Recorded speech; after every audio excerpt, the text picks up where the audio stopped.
There are forces in nature that defy comprehension. They are beautiful in their terrifying power and they demand our respect. But when an EF5 tornado, a monster of wind and debris hits, survival is not a given, it's a miracle. We've all seen the warnings, heard the sirens, but what happens when the black cloud arrives? Tonight we dive into the chilling, inspiring, and sometimes heartbreaking stories of those who survived the impossible. From selfless heroism to sheer astonishing luck, these are the tales of those who stared down the abyss and lived to tell the tale. We begin with the Joplin tornado of 2011, an EF5 monster that leveled a city and claimed 158 lives. But within this tragedy, there's a story of extraordinary sacrifice. At a Pizza Hut, a woman named Angela Spencer sought refuge inside a walk-in cooler. The manager, Wes Lair, tied the door shut to protect her. As the tornado ripped the building apart, Lair gave his life, shielding others. Survivors described emerging from the rubble to a scene of absolute destruction, nothing left but sticks and blood. Angela survived, thanks to the courage of a man who became a hero in the eye of the storm. The El Reno tornado in 2013 wasn't just powerful, it was history-making. At 2.6 miles wide, it was the largest tornado ever recorded. This is where the professionals met their match. Tragically, legendary storm chasers Tim Samaras, his son Paul, and Carl Young were killed. But another team faced the same monster and lived. Meteorologist Mike Betts and his Weather Channel crew survived after their vehicle was thrown 200 yards by the massive winds. Betts later said he felt certain they were going to die. A stark reminder that even with the best technology, nature always has the final say. The 2013 Moore EF5 tornado struck Plaza Towers Elementary School. When the roof began to collapse, the teachers didn't run, they became human shields. One teacher, Rhonda Crosswhite, used her body to shield the children under her arms. In a desperate moment, she took out her phone to say goodbye to her family. Miraculously, Rhonda and the children she protected survived. Their story is a powerful testament to the bond between teachers and their students, and the incredible courage found in the face of despair. Pilger, Nebraska, 2014.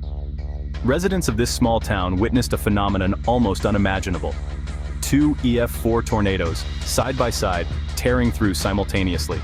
Homes were reduced to matchsticks. Some survived by hiding in storm shelters or under heavy furniture. But honestly, the experience was terrifying. One woman was even thrown from her bathtub, surviving with broken bones. The Pilger twin tornadoes proved that when nature unleashes its fury, you need more than luck. You need a miracle. The Jarrell tornado of 1997 was different. It was an EF5 that wasn't just destructive, it was vaporizing. Survivors described it as a black cloud that ate everything. The Ego family lived in a mobile home. They sensed the danger and left the trailer minutes before the tornado hit, finding safety in a storm cellar. When they emerged, their mobile home was gone, vanished. Not a trace of it was ever found. The Jarrell EF5 didn't just destroy, it completely obliterated. 1974 brought the super outbreak, one of the largest tornado events in history. In Xenia, Ohio, an EF5 struck the local high school. A teacher and her students huddled under desks as the school collapsed around them. One girl clung to her friend's hand, thinking it would be the last time. When the tornado passed, there was no school left standing, only the small area where they huddled. The desks held firm, a simple act of protection saving dozens of lives.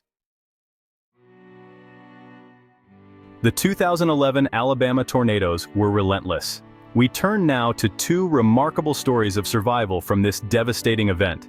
In Birmingham, 9-year-old Noah Stewart was pulled from the rubble where his house once stood. He lost family members, but clung to life under fallen beams for hours. Today, Noah tells his story, urging others to be prepared. In Tuscaloosa, 80-year-old Grace Goodwin was buried in her wheelchair under debris at the Charleston Square Apartments. Rescuers heard a faint tapping. Grace was pinned for hours, her building flattened, yet she survived. Her faint cry for help in the darkness was enough to bring life back from the brink. In 1991, an EF5 tornado hit Andover, Kansas. Around 60 people took shelter in the basement of a church. Above them, the tornado ripped the church off its foundation. They could hear the screams and the tearing metal, the sound of the world ending just inches away. The church was leveled, but the basement remained intact. Barely. The simple strength of the foundation provided a sanctuary against the unimaginable. Our final story is one of quick thinking and parental love. In 2008, an EF5 struck Parkersburg, Iowa. Matt Meester and his family hid in a basement bathroom. As the tornado struck, their house exploded above them. Matt's split-second decision saved his wife and kids. He threw a mattress over his family and it shielded them from the debris. The house was gone, leaving only the slab foundation. A simple mattress, a heroic act, and a family saved. These stories aren't just about destruction.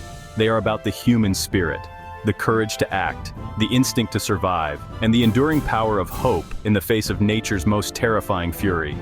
We hope these accounts inspire you to take warning seriously and always have a plan, because when the sirens wail, preparation is key and miracles are possible.